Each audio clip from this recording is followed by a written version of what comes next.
Okay. One Piece chapter 1076. I am officially interested now. So we're going to have Kid versus Shanks. That's going to be a good one, especially just given the fact that Kid has leveled up. I know that, Kid said like, hey, last time we didn't even get an audience with Shanks. However, the fact is that after you go through and you tussle with Big Mom and you tussle with Kaido, granted, you were doing so alongside Law and Luffy and Zoro, it's still one of those things where the respect is there. Now, you've done enough to earn the audience. The question then becomes, are you sure this is what you want? It's one of those times where you say you want the smoke until you realize you got asthma. And I'm getting the vibe that that's going to be the case for Kid right here. I don't think that he knows what he's about to get into. And I really like that Shanks is like, look, I don't want this to turn into a battlefield right here and there. However, I am going to whoop some ass. I like seeing that side of Shanks right there. So backing things up and going back to the very beginning of the chapter itself, we open up where you got Zoro basically saying like, hey, Luffy, are you sure you want to trust these guys? If we take off their handcuffs, I don't see them submitting to us and putting the handcuffs back on. And when Kaku's like, of course, we will definitely put the handcuffs back on. You don't have to worry about us. Luffy's like, oh, okay, that's cool. That's completely awesome. We're going to take the handcuffs off. And Zoro's like, no, you idiot. You can't trust them. I like that Zoro is right there to try and at least reel Luffy in. And what I like here is that it pays off something I said in the last chapter review. I said like, hey, I wonder if Zoro might be there to be the balance on Luffy's check. And that's exactly what happens here. And as they get ready to get into the fight, Luffy and Zoro have to actually save Kaku and Rob Lucci.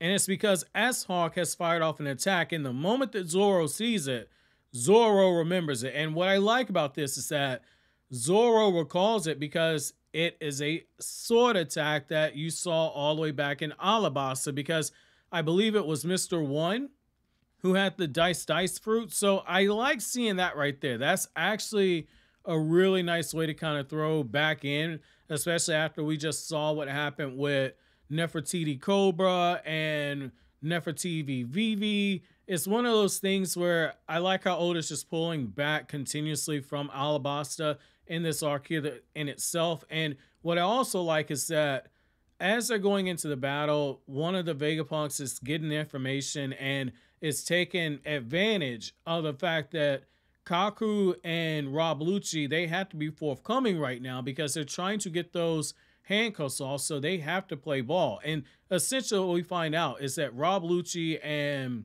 CP0, they did come there to assassinate not just Dr. Vegapunk, but all 7 of the Vegapunks themselves. And once they get their hands on Stussy, because she betrayed them, Stussy's going to die as well. And Kaku the whole time's like, dude, why are you giving away the plan? But I like that Rob Lucci did it because, again, right now, number one, he has to play ball. And then number two, it's one of those things where everyone's already deduced that you are going to go on a killing spree.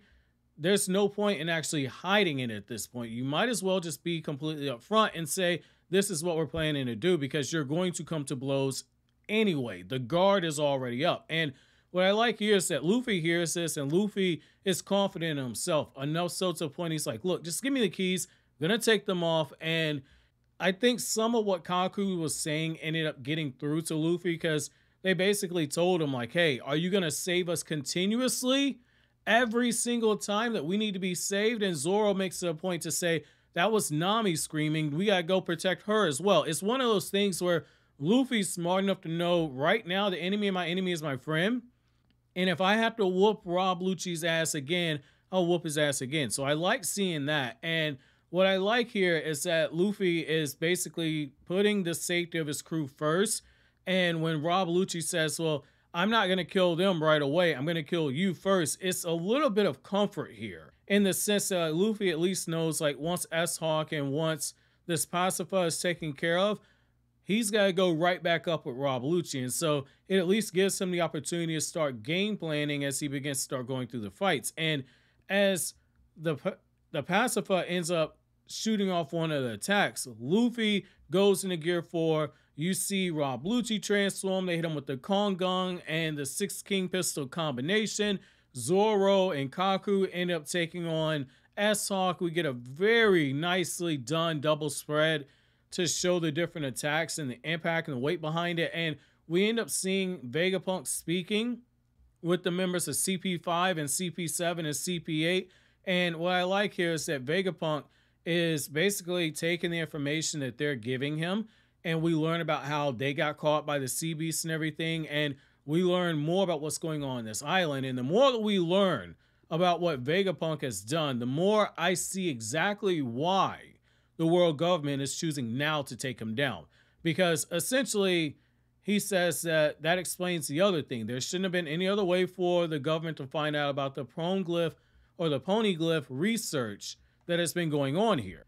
It's one of those things where Vegapunk might actually be too smart for his own good. He might be too good at doing research and connecting dots, and it becomes one of those things where they're weighing how useful he is against how dangerous he could potentially be. It's kind of like the curse of being so smart, because it becomes one of those things where you're only as good as the value that you provide to somebody. And if you begin to start sniffing around where your nose really doesn't belong, eventually you're going to outweigh your welcome, and eventually the people that are keeping you safe now are going to be your enemies tomorrow. So I do like seeing that right there. It's kind of reminding me a little bit of how, I believe it was Einstein who had to leave, I think, Germany or some other country and come over to the United States. And even though like he's this super brilliant mad lad of a scientist, it's one of those things where he had to get out of there because his intelligence ended up becoming a threat. So I like seeing that. And then we shift over and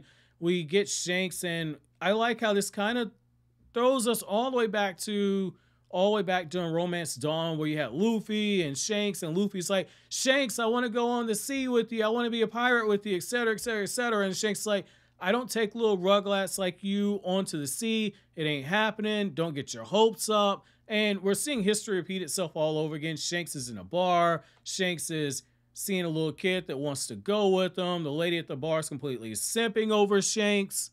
And when Shanks finds out that kid's there, he tells Dory and Brogy, like, yo, I need you to help me out. And it's like, okay, we are on Elbaf right now. And I like that Dory and Brogy are there because, again, that kind of ties us all the way back to, I think it was Little Garden is the name of the arc where you had Usopp and he made friends with Dory and Brogy. So I like seeing that right there. Very nice callback. And essentially, Shanks has another badass line. And one thing I'm starting to notice with Shanks is like he does not pop up in the manga often, but when he pops up, this man has bars for days. It's like Oda just purposely is holding this dude out and is saving some of the coldest lines in One Piece for Shanks.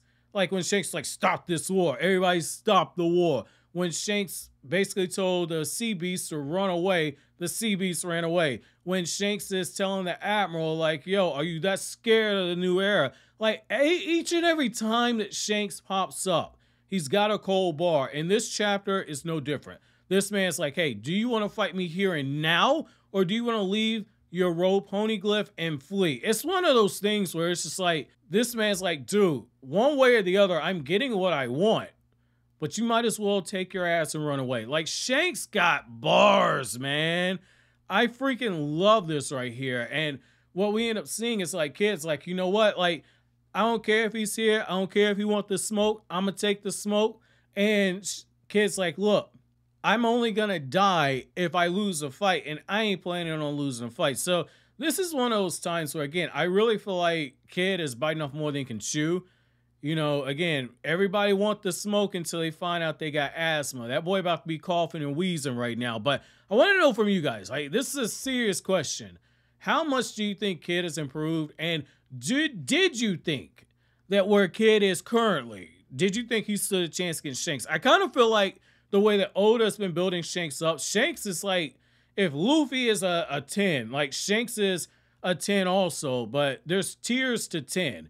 And like Shanks is like a few tiers higher than Luffy. Like, I don't think Luffy's on that point, which means that Kid damn sure is not on that point. But I am curious to know what you guys think, man. But so always, guys, if you like anything I had to say, don't forget to comment, rate, subscribe, and share. Thank you so much for watching until then. Have an awesome day, guys.